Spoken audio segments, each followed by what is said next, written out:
bwe twayanjula nzijukira comments it will end in tears mwezi ogwo naye nga already end in tears yatandise.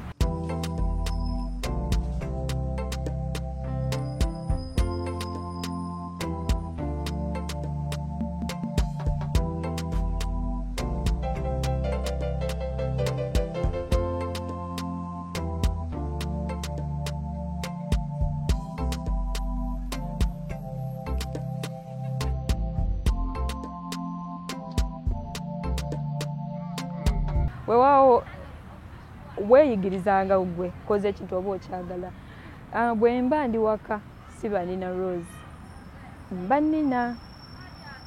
So kyekibi kyewandigambye ba kyekibi nti mba njagala okubeera nina Rose olumu naye nga sisobola kuba nina okuwa ekitiibwa obufumbo bwange n'amaka gange. Biraba bulala kati nze nganze wadde nali famous nga gwe boogambye even before him, to me he was famous. Nti nali mmanyi ekyo kyakola nga mmanyi Andre Wakabi era nga tewali ate any chance nandigambye nno. Kitegeeza lwera osobola omuwa chance. Wali already olinga omwegomba ogamba omusajja ono ajja ddiye banna. Okwegomba kirala. Okwegomba kirala. But being the fact that yali mukwano gwange, ebintu nno ebitu by'obufumbo tomanya mutandika kuba mikwano. Like nali ate sikitunuulidde nti ayinza okubeera omwami wange kuba kuva dda nga akuba olwali mukyala wange nga nze ndeka ngambe kumbe obulamu bwe bwonna yampitanga mukyala we naye nga simanyi kati nga ndi muto nga mmanyi oba akuba olwalye nga bw'omanyi cause Andre muntu w'abantu naye nga bakwano bange bonna abasinga bagamba naye Andre abeera akuyita mukyala, agamba mukyala we ne ngamba oba akitegeeza ne mbagamba nno nga nali of course nali manyi takitegeeza that time kubeera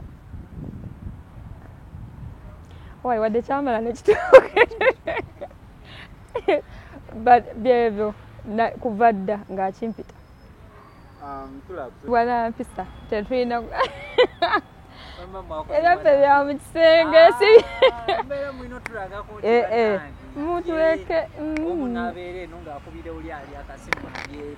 ebyaffe tumanyi nti bazadde baffe babe TV batulabe nga twekolakola buntuntu twekola obusolosolo lwakuba tuli bayimbi tuleke nabo bannange okubaamu n'ensonyi si kibi.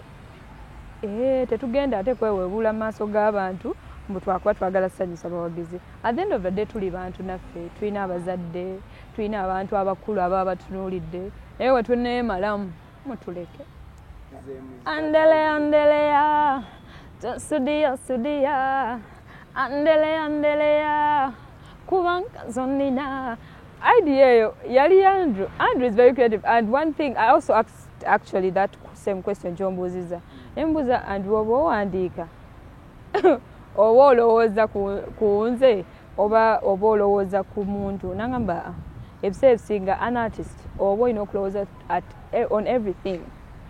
So he's a professional writer. Yali talowooza ku nze abakyala temuggwamu ssuubi nti buli kayimba ke munaawulira mulowooza aba awandanze. But some though aba ategeeza. For that ajja bagamba oba yali ayimba ku nze bawa ano yali mu studio nafuna vibe then nampita over to sing the chorus just like that. Kyekiruubirirwa actually. That's why I'm so proud of him. Namusanga galiko. He's always up to changing something in the industry. Era nga kyemwenyumirizaamu nti akikoze abantu ne bakyagala. Kitwala time ekintu kyonna. Buli kintu kyonna kitwala time.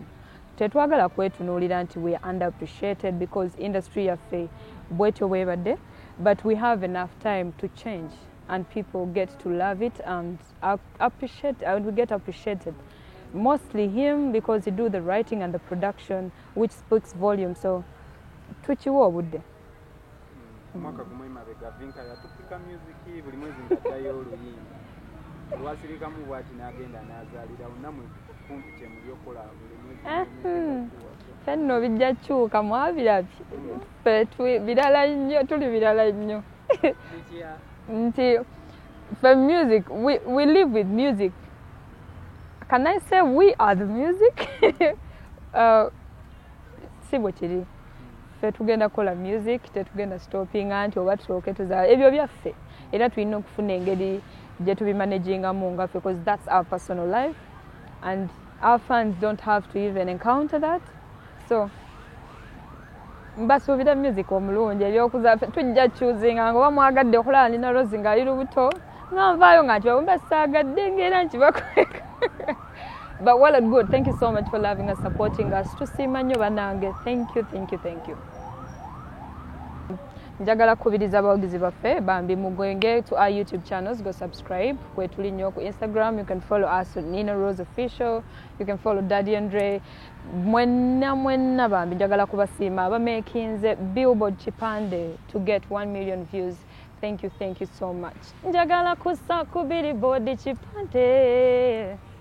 Timbeli nyalyo wona kulange. Thank you. I love you and stay blessed.